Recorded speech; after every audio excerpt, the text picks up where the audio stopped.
sinabi po ng NBI 6 days after na ma-report. Saka pa lang sila nagkaroon ng joint operations. But allegedly, sinasabi po ng representative of Mabalacat City Police Station, walang report na nangyaring ganon. Balikan ko lang, Mr. Chair, with your permission, yung NBI. NBI, sir, saan po galing yung sinasabi ninyo na after 6 days, doon pa lang na-report sa inyo? And based on that report, saka pa lang po kayo nagkaroon ng joint operations, NBI, Mr. Chair. Mr. Chairman, to clarify, no? After 6 days, tinawag po sa amin yung... Mr. Chair, meron lang po akong ilang observations dito po sa issue na ating iniimbestigahan ngayon in aid of legislation. First observation, Mr. Chair, we noticed that recovery and discovery of large volume of illegal drugs usually happens in Region 3. Even the 990 kilograms of shabu that was investigated here in Congress and Senate allegedly came from this region. Just like the 3.6 billion and 1.3 billion worth of shabu that was seized and discovered recently in Mexico and Mabalacat, Pampanga, respectively. Mr. Chair, tanong lamang po sa PIDEA. PIDEA, sir, do you agree in my observation? Yes, Your Honor. Bakit po kaya? Maybe a factor to consider, Your Honor, is that Region 3 is very near National Capital Region. It has seaports, airports, expressways, and so the mode of travel, at the same time, the mode of bringing in these illicit drugs is suited to the situation in Region 3, Your Honor. Yes, thank you, Mr. Chair. Hindi po ba natin naisip na base po dito sa recent investigations and operations ng concerned agencies, parang itong Subic Bay Pre-Fort Zone ang nagagamit para sa pagpasok ng mga illegal drugs? Kasi po, ang dami po ninyong nabanggit, Mr. Chair, ang daming nabanggit ng PIDEA. Do you agree, PIDEA, sir, na base po dito sa mga result ng inyong operations, pwede ba natin sabihin na itong mga illegal drugs na pumapasok sa ating bansa ay dito talaga dumadaan? Kung hindi lahat, most of these illegal drugs dito po pumapasok sa Subic Bay Pre-Port Zone? No, Your Honor, because there are also possibilities that there is a high incidence of drugs are being shipped into, like, for example, in Region 7, Cagayan de Oro also. So, it's I think I do not have enough data to support that all or most of the illegal drugs are being shipped to Subic Port, Your Honor.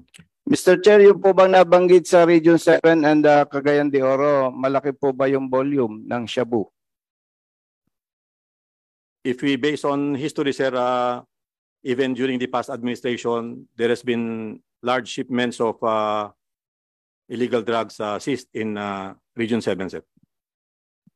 Mr. Chair, more or less ilang kilograms po? I do not have the figures with me right now, Your Honor, but I can provide the committee this data.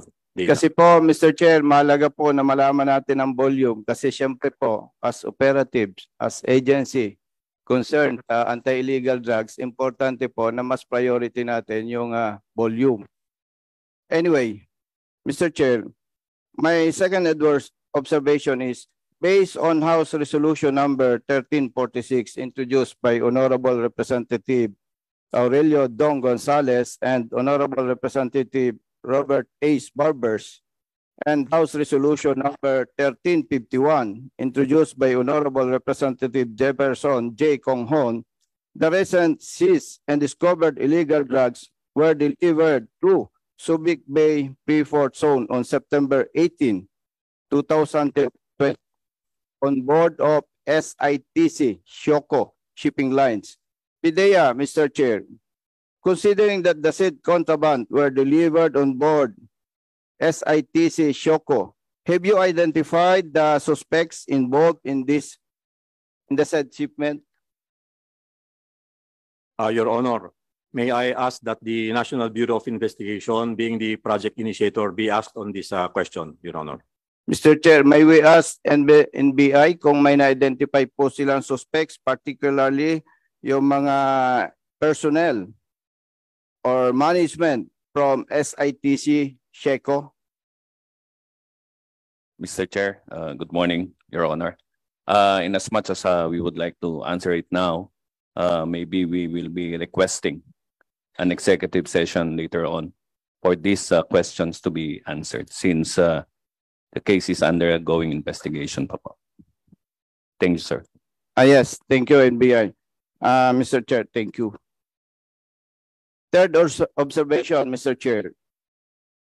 On the operations conducted by NBI Manila Task Force against illegal drugs and the PNP Mabalacat City, Pampanga on August 26, 2023, the motor vehicle loaded with 200 kilograms of suspected shabu was reportedly abandoned at a parking lot of a supermarket in Barangay Mabiga, Mabalacat City, Pampanga. Mr. Chair, pwede po bang malaman sa NBI Manila? Do you agree that your operations was burned out, nasunog, that resulted to the abandonment of said vehicle loaded with 200 kilograms of shabu? No, sir.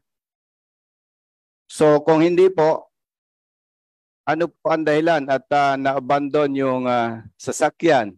Dalawa lang po yan eh.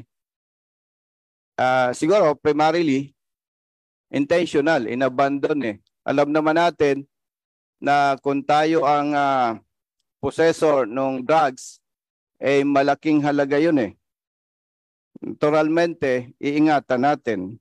So kung hindi po agree ang NBI Manila, ano po ang nakikita nating dahilan at inabandon yung sasakyan na may malaking volume of shabu? Mr. Chair. Mr. Chairman, the vehicle was abandoned 6 days already when the NBI was called to inspect the vehicle. Again, Mr. Chair, wala po kayong idea or lead bakit inabandon yung sasakyan samantalang malaki pong halaga ng shabu ang nandun? Wala po ba tayong idea, Mr. Chair? Yes, Mr. Chairman, according to the informant, no, the driver felt that he was being followed by law enforcement agency. So he decided to park the vehicle in the mall and he just abandoned it, no? Just ran away. Mr. Chair, considering na inabandon yung subject vehicle, paano po ninyo nalaman na mayroong abandoned vehicle doon sa supermarket na yon loaded with more or less 200 kilograms of shabu? Mr. Chairman, it was called to us by the security guards of the mall. So, Mr. Chair, nabanggit po 6 days ago na abandon yung sasakyan. Saan po ba tumawag yung sinasabi nating security personnel? Is it sa NBI or sa police of Mabalacat City? Mr. Chairman, according to the security officers of the mall, they already reported that to the police. But we do not know what the police officers at the area did on the report, but we just acted on that information provided by the security officers of the mall. So ano po bang nangyari kung ang personnel ng security ay tumawag sa police station ng Mabalacat City, yung po bang Mabalacat ang then after that yung Mabalacat police personnel concerned or the chief of police, yung po ba ang tumawag sa NBI para nagkaroon po ng operations na nagresulta sa recovery ng 200 kilograms of shabu, Mr. Chair? Mr. Chairman, the police Mabalacat did not call NBI. It was the security officers of the mall who informed us, who just provided us with an information that an abandoned vehicle at the mall was there. Mr. Chair, clarify ko lang. Sabi po, ang security personnel ng supermarket ang nag-report. Ang tanong po, saan ba siya nag-report? Sa police or sa NBI? According to them, they first reported it to the police. No. Then, after that, After 6 days, they reported that to us. so, meaning, Mr. Chair, after na ma-report sa police, hindi sila kumilos, hindi sila gumalaw, then after 6 days, saka pala sila nag-coordinate or tumawag sa NBI. Then, doon parang nagkaroon ng joint operation. Tama po ba, NBI, Mr. Chair?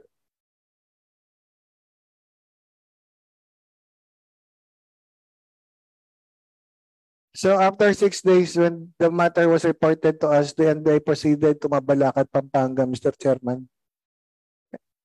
So, Mr. Chair, very clear na after 6 days, doon pa lang nagkaroon ng aksyon to address this abandoned vehicle. Tama po ba, NBI, Mr. Chair? Yes, Mr. Chairman. Mr. Chair, nandito po ba yung Chief of Police ng Mabalacat City, PNP? Yes, we invited the Chief of Police. Nandito si ang Chief of Police ng Mabalacat. Yeah. Can you please occupy the seat in front?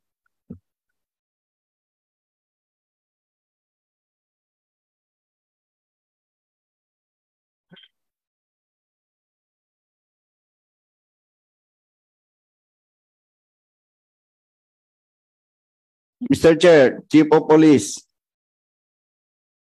do you agree doon sa nabanggit po ng NBI na ang security personnel ng supermarket ang nag-report sa police station na sinasabing may abandoned vehicle doon sa supermarket?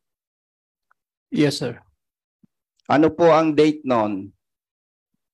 August 25, sir, in my recollection, according to the blatters ng Mabalacat City Police Station, sir. Mr. Chair, after na ma-report po sa inyo na August 26? 25, sir, yung coordination. No, please. Kailan po ni-report sa inyo ng security personnel ng supermarket na mayroong abandoned vehicle? I think August 20, sir. August 20. Hindi po tayo sigurado. Allow me, sir, to review my reference, sir. Mr. And, Chair, an apology, sir. The Chief of Police on that date, sir, is Police Lieutenant Colonel Abraham Abayari, and I assume the post September 22, 2023, sir. Mr. Chair, with all due respect, I think hindi po siya dapat ang sasagot doon sa ating mga clarificatory questions. Baka po magkaroon lamang ng problema kung siya ang sasagot. Mr. Chair, na-invite po ba yung Chief of Police during the time na nagkaroon ng ganitong incident? Comsec, did we invite the Chief of Police at that time when the abandoned vehicle was discovered? So hindi kayo ang Chief of Police that time? Hindi pa po, sir. So I'm sure, but merong reports yan, di ba? Meron, sir. Meron. So anong naka-blatter sa inyo? Ano yung nakalagay sa report nyo? When was the information given to the Chief of Police regarding an abandoned vehicle dyan sa parking lot? Sir, based on the blatter, sir, only August 20, sir, Sunday morning, na tumawag, sir, ang security guard ng SM Hypermarket sa CTOC, sir, na Mabalacat CPS, informing that a Toyota Avanza red in color bearing plate number CGS 643 was abandoned on their parking lot since August 19, 2023 night until the pag-report nila, sir. Does that satisfy Congressman Busita? Yes, Mr. Chair, meron lang po akong follow-up questions. Last question, Congressman Busita. Yes, Mr. Chair. Kung August 20 na-report sa police station yung abandoned vehicle, Mr. Chair, kailan po naman nag-report? Or ano po yung kanilang action taken after they received said report?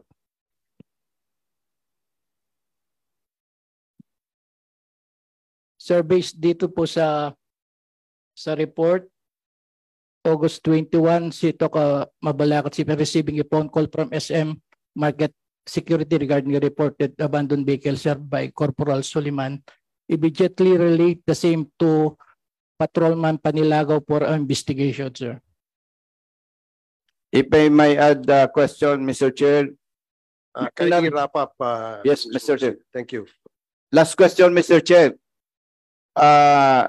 Mabalacat City Police Station representative, kailan po ninyo ni-report sa NBI itong abandoned vehicle? At sinasabi po ng NBI 6 days bago na-report sa kanila. Again, Mr. Chair, representative from Mabalacat City Police Station, kailan po ni-report itong incident sa NBI para nagkaroon ng joint operations? Sir, wala pong nangyaring report sa sa NBI, hindi po na-report. Hindi po ni-report or in-inform, sir. Mr. Chair, with your indulgence, gusto ko lang matuldukan, sinabi po ng NBI 6 days after na ma-report, saka pa lang sila nagkaroon ng joint operations. But allegedly, sinasabi po ng representative of Mabalacat City Police Station, walang report na nangyaring gano'n. Balikan ko lang, Mr. Chair, with your permission, yung NBI. NBI, sir, saan po galing yung sinasabi ninyo na after 6 days, doon pa lang na-report sa inyo, and based on that report, saka pa lang po kayo nagkaroon ng joint operations, NBI, Mr. Chair. Mr. Chairman, to clarify, no? After 6 days, tinawag po sa amin yan sa NBI nung security officer ng supermarket. It's the supermarket security guards, not the police who called the NBI. So, Mr. Chair, very clear na pala. Nag-report ang security personnel sa police station ng Mabalacat City on August 20, 2023. Unfortunately, siguro nakita po nung security personnel ng supermarket na walang ginagawa ang police station, then tumawag sila sa NBI. Then after that, doon pa lang nagkaroon ng operation, and siyempre as standard operating procedure, nag-coordinate ang NBI po sa Mabalacat City Police Station, kaya po nagkaroon ng joint operation, and na-recover po nila yung abandoned vehicle loaded with 200 kilograms of shabu. Yun lamang po, Mr. Chair. Maraming salamat po. Thank you, Congressman Busita. Next to